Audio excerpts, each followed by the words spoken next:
ছোট্ট গ্রামের নাম ছিল শান্তিনগর। এই গ্রামের মানুষেরা প্রকৃতিকে খুবই ভালোবাসত। গ্রামের পাশ দিয়ে বয়ে যেত একটি ছোট্ট নদী। নদীর ওপারে ছিল এক বিশাল বন। সেই বনে ছিল অসংখ্য গাছপালা, পশু পাখি।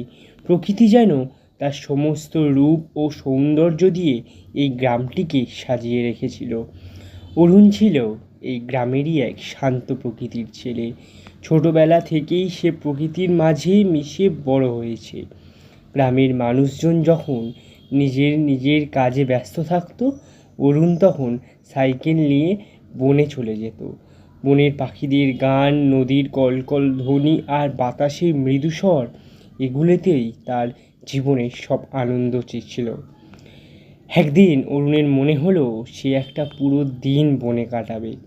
মা বাবার কাছ থেকে অনুমতি নিয়ে সে সকালে খুব ভোরে বনে চলে গেল। বনের ভেতরে হাঁটতে হাঁটতে সে একটা বড় গাছের নিচে এসে বসলো।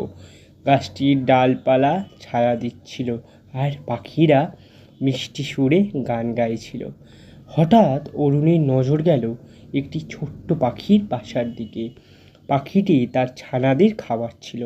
অরুণ মুগ্ধ হয়ে সেই দৃশ্য দেখল। এমন সময় বনের গভীর থেকে এক বৃদ্ধ লোক আসতে দেখা গেল। লোকটি অরুণকে দেখে মুচকি হেসে বলল, এই প্রকৃতি আমাদের জীবনের শ্রেষ্ঠ শিক্ষক। তুমি কি জানো প্রকৃতি আমাদের কত কিছু শেখায়? অরুণ কিছুটা অবাক হয়ে উত্তর দিল, না দাদু, আমাকে কি শেখাবে? বৃদ্ধ লোকটি গাছের ছায়ায় বসে অরুণকে বলল, এই গাছগুলো দেখো, তারা দিনের পর দিন আমাদের অক্সিজেন দেয়, ছায়া দেয়, ফল দেয়, কিন্তু কিছুই চায় না।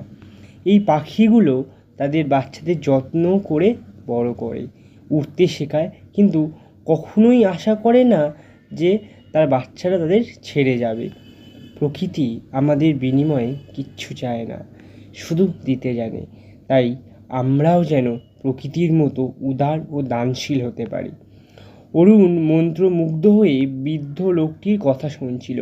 সে বুঝতে পারল প্রকৃতির সান্নিধ্য শুধু আনন্দ দেয় না, জীবনকে গভীরভাবে উপলব্ধি করতে শেখায়। দিনটি খুব দ্রুত কেটে গেল। বিকেলে সূর্য ডুবতে শুরু করলো।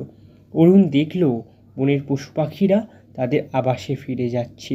চারিদিকে এক অনন্য সুরের সুরম্য পরিবেশ সৃষ্টি হয়েছে। সে উঠে দাঁড়িয়ে বাড়ির পথে রওনা দিল।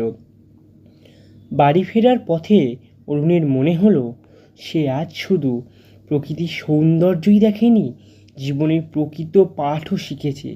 সে সিদ্ধান্ত নিল এবার থেকে প্রকৃতিকে আরও যত্ন করবে, গাছপালা লাগাবে আর সবার সঙ্গে এই শেখা কথাগুলো ভাগ করবে। গ্রামে পৌঁছে সে তার মা বাবাকে সব বলল।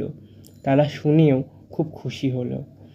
অরুণ জানালো প্রকৃতির কাছে গিয়ে সে শুধু একটি দিন কাটায়নি, সে নিজেকে নতুনভাবে খুঁজে পেয়েছে। সেই রাতটা ছিল শান্ত, আকাশে পূর্ণিমার চাঁদ। অরুণ জানালার ধারে বসেই চাঁদের আলোয় আলোকিত বনের দিকে তাকিয়েছিল। তার মনে হচ্ছিল প্রকৃতি যেন তাকে ডাকছে, তার বন্ধু হয়ে পাশে আছে। সেই দিন থেকে অরুণের জীবনের প্রকৃত ছিল তার সবচেয়ে বড় বন্ধু, শিক্ষক আর অনুপ্রেরণা। এই গল্পটির মূল ভাবনা একটি ছেলে এবং প্রকৃতির মধ্যে সংযোগকে স্থাপিত করা। এই গল্পে দেখা যায় যে কিভাবে প্রাকৃতিক বিশ্ব কেবল সৌন্দর্য এবং সান্ত্বনা দেয় না, বরং মূল্যবান জীবনের পাঠও দেয়। আপনারা শুনলেন অল্প গল্প প্রেজেন্স প্রকৃতির কোলে। গল্পটি লিখেছে সপ্তক এবং পাঠে আমি সুরজিৎ। দেখা হচ্ছে আবার নতুন গল্পে। ততক্ষণ আপনারা ভালো থাকুন এবং সবাইকে ভালো রাখুন। আর যদি আমাদের গল্প ভালো লাগে তাহলে লাইক, শেয়ার আর সাবস্ক্রাইব করতে ভুলবেন না। এখনকার মতো টাটা।